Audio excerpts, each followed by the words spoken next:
और यहाँ रख के क्रेन के मदद से खींचा जाता है।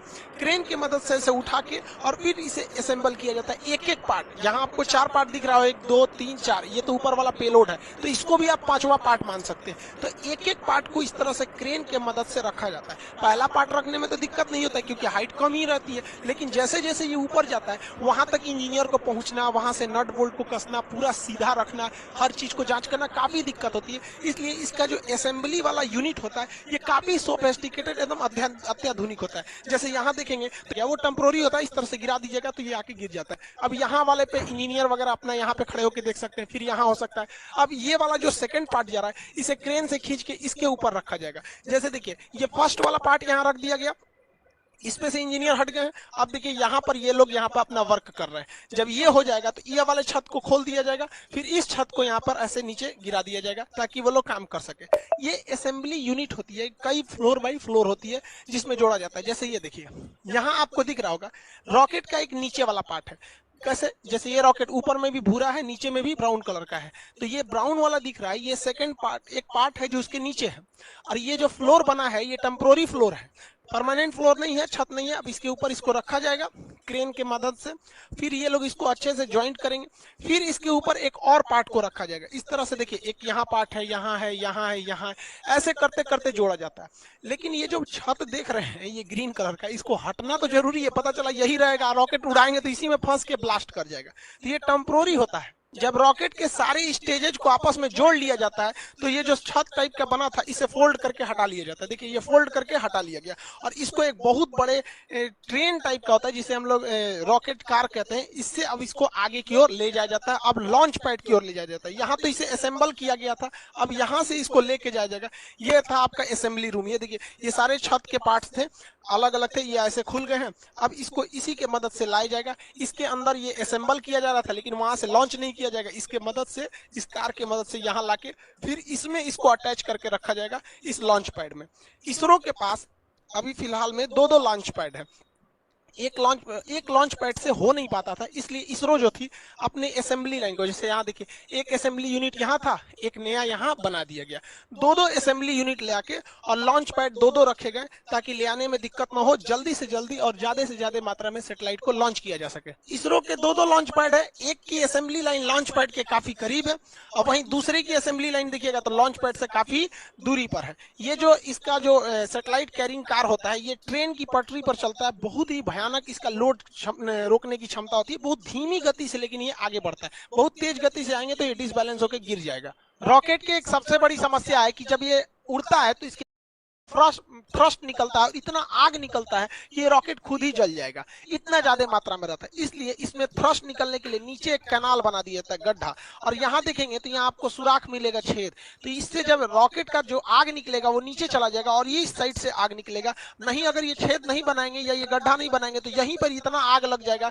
कि लॉन्च पैड सहित यही जल सकता है। यहाँ देख सकते हैं आप आराम से कि इसमें जो सुराख था इसका जितना थ्रस्ट है इसमें गया और इस साइड से, दोनों साइड से निकल रहा है, तो ये कैनाल बनाना जरूरी है वरना ये अपने में थ्रस्ट करके मर जाएगा, वहां पे ब्लास्ट करके, मतलब ये खुद ही जल जाएगा। यहाँ नीचे गिरा और इस तरह से दोनों डायरेक्शन में हट गया, या ये इस डायरेक्शन में जाता है ताकि वो ज्यादा से ज्यादा आग को अलग डायरेक्शन में फैला सके। जब सैटेलाइट को लॉन्च पैड पे रखा जाता है तो इसमें जितने सेंसर वगैरह होते हैं वायर से ये लोग कनेक्टेड किए रहते हैं, इसमें जितनी चीजें होती है ये कनेक्ट करके रखी गई रहती है। जब काउंटडाउन उल्टी गिनती चालू होती है 48 घंटा पहले से, अगर इसमें भी कोई गड़बड़ी पाई जाएगा तो यहीं पे रोका जा सकता है, और अगर गड़बड़ी नहीं पाई गई तो रॉकेट को लॉन्च कर दिया जाता है। लेकिन समस्या क्या होती है, जो इसमें फ्यूल रखा जाता है तो जो फ्यूल रहता है उसे बहुत ही कम टेम्परेचर पे रखा जाता है और 2 दिन पहले ही इसकी पूरी तरह तैयारी कर दी जाती है। तो इसे धूप में छोड़ने से क्या होता है, उसका टेम्परेचर बढ़ सकता है, अंदर रिएक्शन वगैरह हो सकता है, इसलिए इसके बाहर एक इंसुलेटर की परत लगा दी जाती है। देखिए एक परत लगा दिया जाता है इंसुलेटर की इसके चारों ओर बाहर में, ताकि जो फ्यूल है वो हीट उस पे ना मिल सके, और जब ये लॉन्च करता है तो यही टुकड़ा नीचे गिरने लगता है। तो आप जब भी देखेंगे सैटेलाइट लॉन्च करते समय ये टुकड़े बाहर गिरते रहते हैं, ये फ्यूल को रोकने के लिए इंसुलेटर होता है जो हीट को अंदर जाने नहीं देता है। रॉकेट जब जमीन से ऊपर जाता है तो ये न्यूटन के तीसरे नियम पे काम करता है, ये थ्रस्ट धकेलता है और ये ऊपर जाता है। लेकिन आपको पता है कि पृथ्वी का अपना गुरुत्वाकर्षण क्षमता होती है, ये किसी चीज को अपनी ओर खींचती है। आप पृथ्वी से जितना ज्यादा करीब रहेंगे वो उतना ज्यादा खींचेगा। इसलिए रॉकेट को सबसे ज्यादा ताकत की जरूरत होती है तब जब वो जमीन छोड़ रहा होता है, क्योंकि वो पृथ्वी के करीब है। आप पृथ्वी को छोड़ के ऊपर जाएंगे या नीचे जाएंगे, जी की वैल्यू घटती है। ये फिजिक्स के चैप्टर में पढ़ाए थे हम आपको, गुरुत्वाकर्षण वाले चैप्टर में। तो वहां पर यहाँ ज्यादा जरूरत है स्टार्टिंग पोजीशन पे। इसलिए रॉकेट का ये जो मेन इंजन होता है, ये मेन पार्ट, इसके अलावे इस साइड से छोटे छोटे और रॉकेट जोड़ दिए जाते हैं जिन्हें हम रॉकेट बूस्टर कहते हैं। ये 6 की संख्या में होते हैं बूस्टर। अब जो पीएसएलवी का बूस्टर है वो छोटा होता है और जीएसएलवी का बूस्टर बड़ा होता है। आगे समझाएंगे दोनों में अंतर क्या होता है। यहाँ देखिए ये बूस्टर है, ये बूस्टर, और ये मेन रॉकेट है ऊपर। बूस्टर जो होते हैं शुरुआत में एक्स्ट्रा पावर देते हैं ताकि ये पावर बहुत तेजी से उड़ सके, और आगे जाकर बूस्टर खुल जाते हैं। फिर एक एक पार्ट भी धीरे धीरे खुलते रहता है, लास्ट में तो सैटेलाइट ही पहुंचती है। रॉकेट के ये साइड वाले जो बूस्टर होते हैं, इसके अलावा रॉकेट का 4 स्टेज देखिए, पहला, दूसरा, तीसरा, चौथा। ये ऊपर वाला ये होता है, इसे पेलोड भरा होता है, इसी को हम लोग बोलते हैं प्रोटेक्टिव केसिंग। ये ढक्कन के समान होता है। इसी ऊपरी भाग में हम लोग सैटेलाइट को रख के या जिस चीज को लॉन्च करना है उसको इसमें रख के भेज देते हैं। अब देखिए ये ऊपर वाला जो सैटेलाइट केसिंग होती है, देखिए साइड साइड में ये हिस्सा है, इसी के अंदर हम लोग सैटेलाइट को रखे हैं। सैटेलाइट को रखने के बाद इसको जब ढक देते हैं तो ये पूरी तरह से बंद हो जाता है। जो रॉकेट का ऊपरी भाग देखते हैं ये खुला हुआ रहता था, यही वाला हिस्सा है। देखिए ये एक साइड में इधर खुला हुआ है, एक साइड में इधर खुला है, बीच में इसको बंद कर दिया जाता है। तो ये रॉकेट का बीच में बंद कर दिया गया। तो ये जो होता है उसका प्रोटेक्टिव केसिंग होता है, इसी के अंदर सारे रॉकेट को भरे गए रहते हैं। इस बार जैसे देखिए, जैसे रॉकेट जाता है तो ये प्रोटेक्टिव केसिंग खुल जाता है, इसके अंदर सैटेलाइट होते हैं। इस बार वहां पे भागवत गीता और नरेंद्र मोदी का फोटो भी भेजा गया। नरेंद्र मोदी का फोटो इसलिए भेजा गया कि जैसे ही मोदी जी 2014 में शपथ लिए थे तब भी उन्होंने सार्क की मीटिंग में कह दिया था कि इसरो सार्क देशों के लिए एक सैटेलाइट लॉन्च करेगी। पाकिस्तान बाद में उसमें से अलग हो गया। तो मोदी जी की विजनरी में इसरो का काफी ज्यादा योगदान रहा, मतलब वो इस साइंटिफिक चीजों को काफी आगे बढ़ाते हैं। इसलिए इसरो ने इनकी तस्वीर को अंतरिक्ष में भी भेजा था। और भागवत गीता को तो शांति का एक संदेश के रूप में, कि भागवत गीता एक तरह का क्या है, मतलब कई तरह के जो सांसारिक सवाल होते हैं उनको, उनका एक उसमें जवाब एक तरह से कर लीजिए। जैसे मान के चलिए कुछ लोग कहते हैं कि हमारा जीवन बहुत कष्टमय हो गया है, भाग साथ नहीं दे रहा है, नसीब साथ दे रहा है। उन लोगों को कहते हैं कि भाई साहब कभी फुर्सत मिले ना तो भागवत गीता में कर्ण की जीवनी पढ़ लीजिएगा। बेचारा जब से पैदा हुआ और जब तक मृत सैया पर भी लेटा था तो भी अपना दांत तोड़ के वो जन्म दे दिया था। तो जो लोग को लगता है कि मेरा नसीब खराब है तो एक बार कर्ण का देखिएगा, फिर समझ में आएगा आपका दुख कितना बड़ा और कितना छोटा है। खैर अपने टॉपिक पे आते हैं। इस बार 28 फरवरी 2021 को इसरो ने लॉन्च किया, तो अपने साथ टोटल 19 सैटेलाइट को लॉन्च किया गया था। इसमें एक ब्राजील का बना हुआ वहां पर एमेजोनिया 1 नाम का सैटेलाइट था जो काफी महत्वपूर्ण था। इसे पीएसएलवी C51 रॉकेट से छोड़ा गया। इस रॉकेट का नाम याद रखिएगा क्योंकि इसकी मदद से भागवत गीता और मोदी जी का फोटो भेजा गया है, तो ये थोड़ा इंपॉर्टेंट हो सकता है। ये पीएसएलवी की 53वीं सक्सेसफुल मिशन थी। एमेजोनिया 1 ब्राजील का जो सैटेलाइट है ये पूरी तरह से ब्राजील के जंगलों पर नजर रखेगा। ब्राजील का जो जंगल होता है ये वर्षा वन होते हैं, ये टोटल दुनिया का 20% ऑक्सीजन यहीं से निकल जाता है। इतने घने जंगल होते हैं कि इसके अंदर कई बार जंगल का ऐसा एरिया है जहां सूरज की रोशनी नहीं पहुंच पाती, इतने जंगल। लेकिन इन जंगलों की दो समस्या है। एक, इन जंगलों में बड़ी तेज आग लग जाता है जिससे जंगल खत्म होने लगते हैं। और दूसरा यह है कि यहाँ पे पेड़ों की कटाई बहुत भयानक चल रही है। पेड़ों की कटाई तो भाई साहब पूरी दुनिया में चल रही है, हर जगह पेड़ काटे जा रहे हैं, और जिस रफ्तार से पेड़ों की कटाई चल रही है वह दूर नहीं जब हरियाली के नाम पे केवल लड़कियां बच जाएंगी। तो इसके लिए जो ब्राजील है वो एमेजोनिया 1 नाम का सैटेलाइट लॉन्च कर रहा है ताकि वो अपने जंगलों पर नजर रख सके। भैया जरूरी भी है, पूरी दुनिया का फेफड़ा कहा जाता है ब्राजील के जंगलों। इसमें 19 सैटेलाइट थे जिसमें एक एमेजोनिया 1, दूसरा महत्वपूर्ण था सिंधु नेत्र। ये भारत ने छोड़ा था। ये समुद्री क्षेत्र पर निगरानी के लिए किया गया क्योंकि घुसपैठ वगैरह न हो। आप याद कीजिए अजमल कसाब जैसे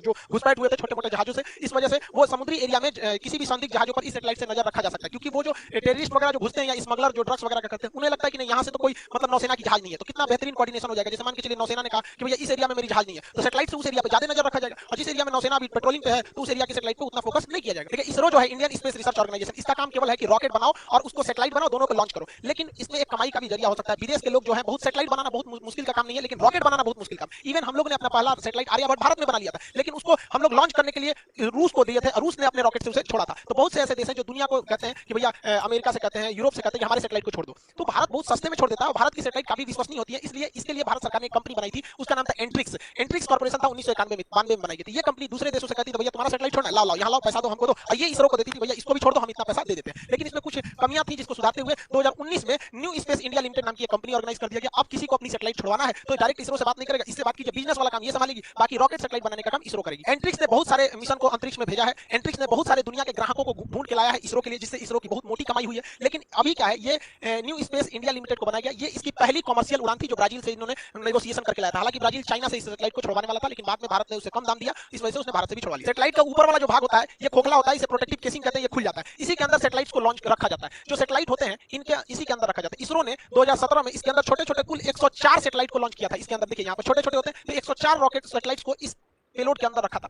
जब ये जाते हैं तो खुल जाते हैं और सैटेलाइट अंतरिक्ष में चले जाते हैं। 600 से 900 किलोमीटर ऊंचाई पे जाने के बाद पृथ्वी का गुरुत्वाकर्षण खत्म हो जाता है, फिर वो घूमने लगते हैं। इन सैटेलाइट को ऊर्जा यानी एनर्जी मिलती है, इन पर सोलर पैनल लगे होते हैं। इनमें सोलर पैनल से इनमें एनर्जी लगी होती है, मतलब एनर्जी ले रहते हैं ये लोग सोलर पैनल से, और इसके अंदर छोटा सा एक तो मोटर भी होता है जिससे कि अपने डायरेक्शन और अपने पाथ को चेंज कर सकते हैं। तो रॉकेट केवल अंतरिक्ष में जाके ये खुल जाएगा और सबको ऐसे फेंक देगा, और वहां गुरुत्वाकर्षण नहीं है तो सब इधर उधर तैरेंगे, तो वन बाय वन सबको अपने अपने ऑर्बिट में फिट कर दिया जाता है। रॉकेट इंजन और जेट इंजन में अंतर क्या होता है? हवाई जहाज में जेट इंजन लगा होता है, ये बाहर से ऑक्सीजन ले लेता है, जबकि अंतरिक्ष में तो ऑक्सीजन ही नहीं है, इसलिए रॉकेट इंजन उस इंजन को कहते हैं जो अपना खुद का ऑक्सीजन का सिलेंडर ले जाता है। तो जिस सिलेंडर में ऑक्सीजन रहता है उसे हम ऑक्सीडाइजर कहते हैं, और जिसमें फ्यूल रहता है